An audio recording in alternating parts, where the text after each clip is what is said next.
Merong bagong padalahan dito sa Canada, sa Calgary na nag-open. Tapos yung ang may-ari, pinsan ng katrabaho ko. Yun yung susubukan namin kung talagang mabilis. Pero sa presyo, talagang mas mabababa yung nila. Yung rate nila.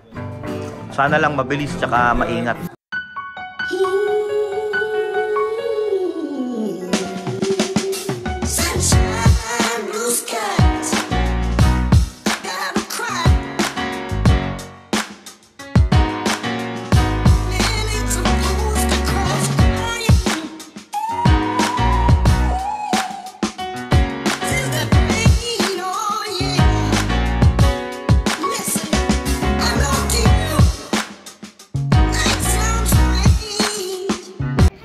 Hello guys! Magandang hapon! Kumusta kayo dyan? Kasama ko ngayon ang dalawang Colocos. Yeah. Kasi tayo ngayon ay pupunta ako sa Northeast. Doon sa warehouse ng Alin Cargo. Yeah. Kasama ko yung dalawa kasi syempre may iwan lang sila sa bahay. So isama ko na lang. Yan, so ito nga yung box na ipapadala natin at kaya tayo pupunta sa Northeast kasi nandun yung warehouse ng Alin Cargo, yung pagpapadala natin ng balikbayan box ngayon. O nga, ano na ngayon, kailangan namin maihabol ngayon kasi shipping na. Ito na yung ito na yung cut-off date para sa shipping ngayong December, and ang susunod nilang padala ay sa January na, kaya pupunta na kami doon.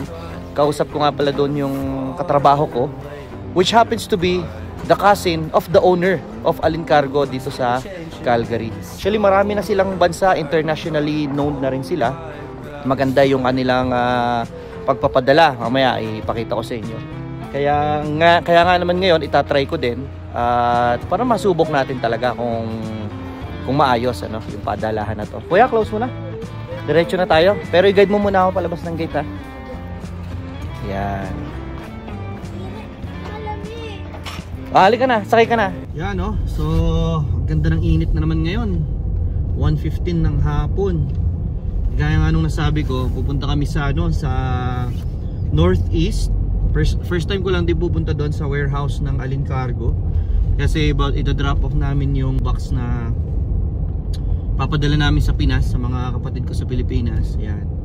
So abangan nyo na lang. Hindi ko pa rin alam masyado kung kailan ang estimated time ng dating nito. Pero ang alam ko is dito sa Alin Cargo mabilis. O hindi kasi sila gumagamit ng third party. Meron silang tracking. Mamaya malalaman ko kung ano yung detalye, kung ano ba yung maganda dito sa Alin Cargo. Tatry ko ngayon para pag nasabi natin maganda, 'di ba? Kaya pwede kong sabihin sa inyo na subukan nyo to. Dahil unang-una, ang sigurado ko talaga is mas mababa talaga ang rates nila. Mababa talaga yung presyo nila. Kasi kumbaga parang ang explanation nga sa akin nung katrabaho ko ni Bay, para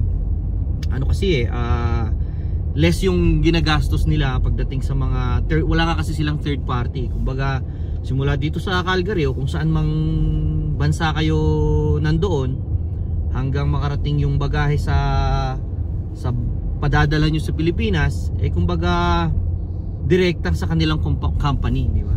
Sa kumpanya nila. Wala silang binabayaran ng third party. Yun ang parang explanation sa akin. Kaya nga naman nakakapagbigay sila ng mas talagang mababang presyo sa pagpapadala. At syempre, ang sabi pa nila sa akin, sabi pa ni Bay sa akin, yung katrabaho ko nga, ay parang insured to.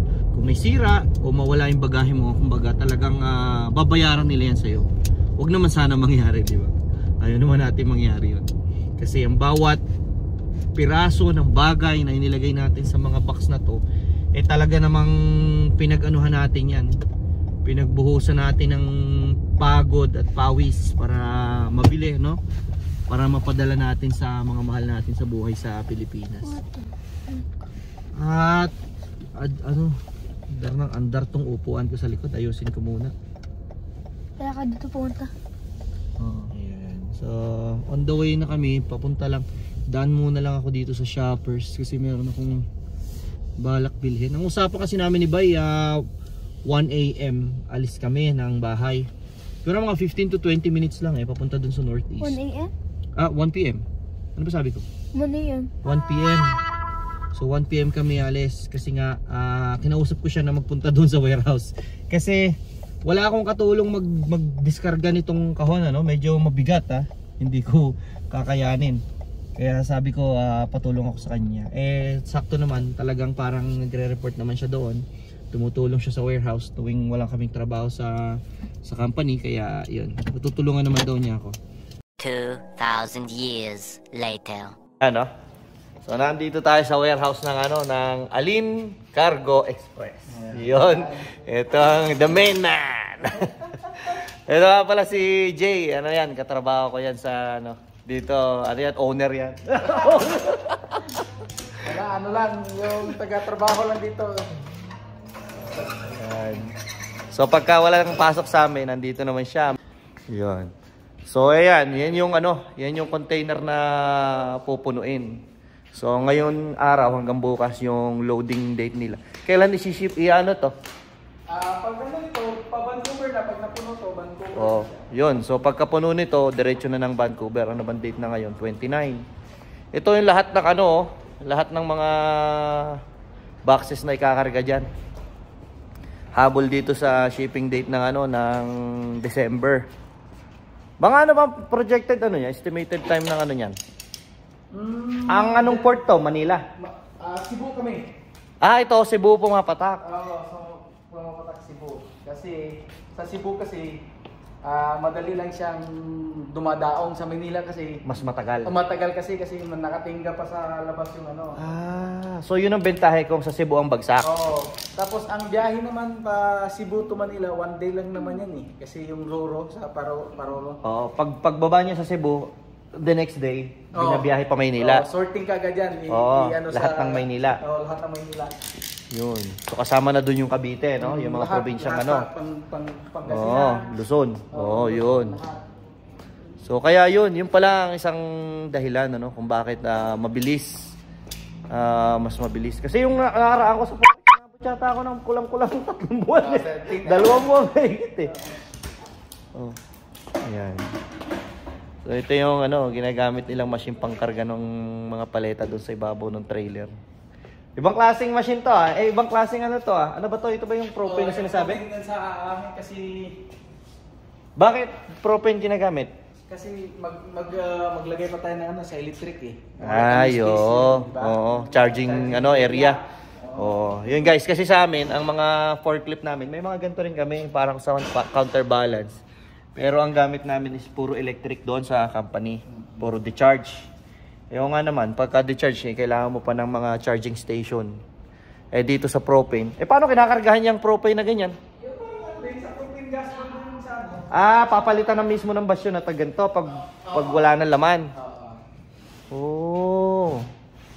Yun, no? Pero ang operation ng parehas lang sa atin. Pareho lang. Parehas lang. Ang gamit natin nyo, mga bagong-bago yan, Pag open itong warehouse, bago talaga yan. bagong mga gamit din, May tatak nila talaga. Dito pa lang talaga nagamit.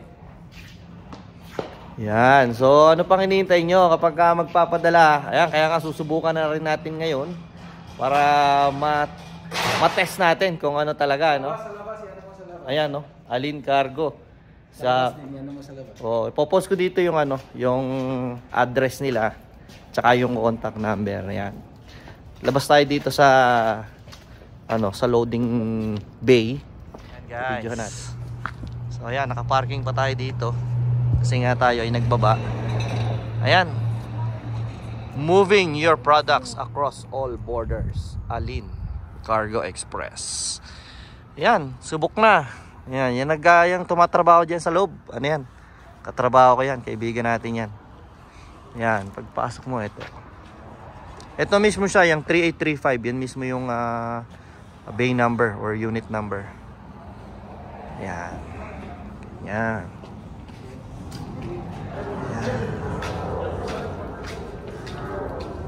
Yan.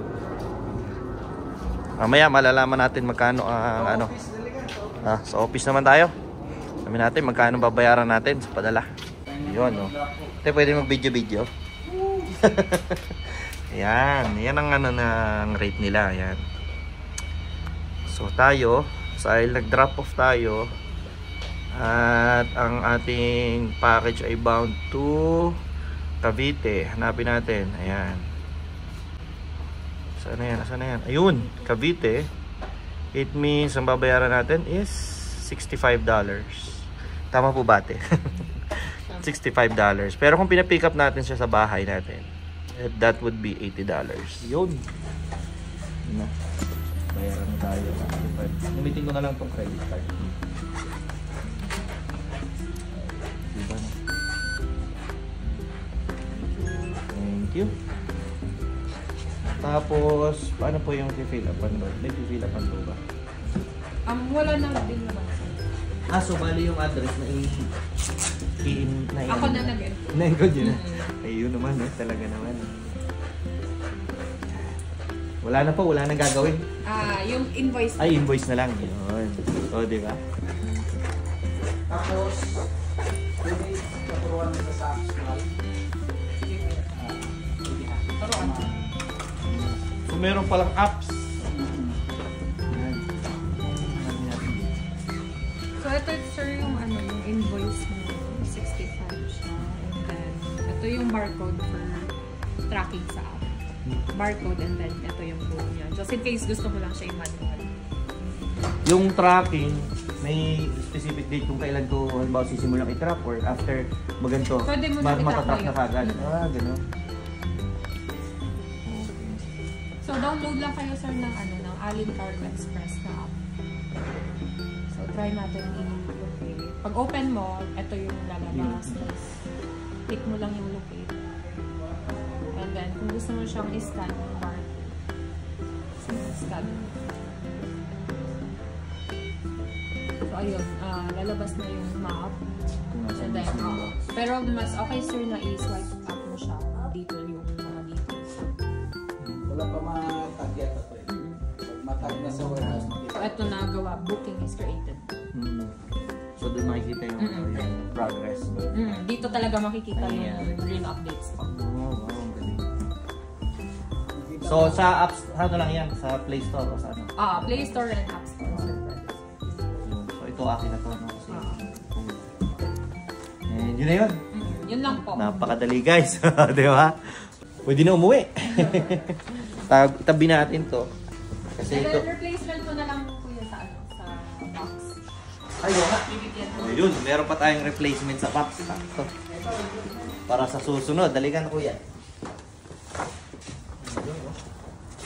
Ito yung maliit namin, yung kasing laki niyan, yung ano mo, yung sabi mo na... Oo, sana ating gano'n.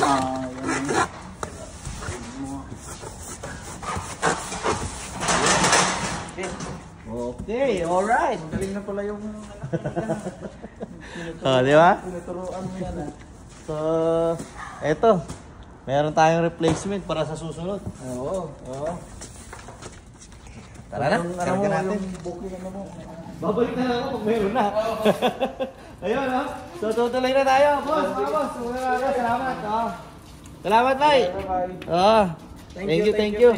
Sa ulitin. Dito na! Tayo, ano?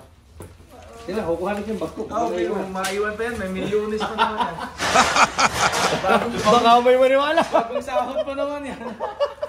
Baka may maniwala. Sige, salamat. Ingat kayo. Bye po. Sige, bye-bye. Simple lang eh. Wala na ako. Sige. Thank you. Alam mo na dito. Madali na. Ayun guys, ganun lang kasimple. Subukan natin ang Alin Cargo Express. Napakamura kumpara sa iba. Lalo na kung ida-drop off nyo dito. Hindi naman sobrang kalayuan sa kami kasi, ako kasi from Southwest. So 15 minutes lang, andito na. So pag naibaba mo yung cargo na dikitan na nila ng booking number, something. Ayun, bibigyan ka na nila nito. So dito sa papel na bibigay nila, nandito yung QR code, pati yung tracking number. Ang gagawin mo lang is kapag na-download mo na siya, kapag na-open mo siya yung app, i-scan mo lang yung barcode, makikita mo na yung real-time updates kung nasaan na yung kung nasa na yung tag dito, yung cargo mo. So napaka-convenient kumbaga. Ayan, so ano na tayo? Tuloy na tayo guys. Later. See you later. Bye. Out there.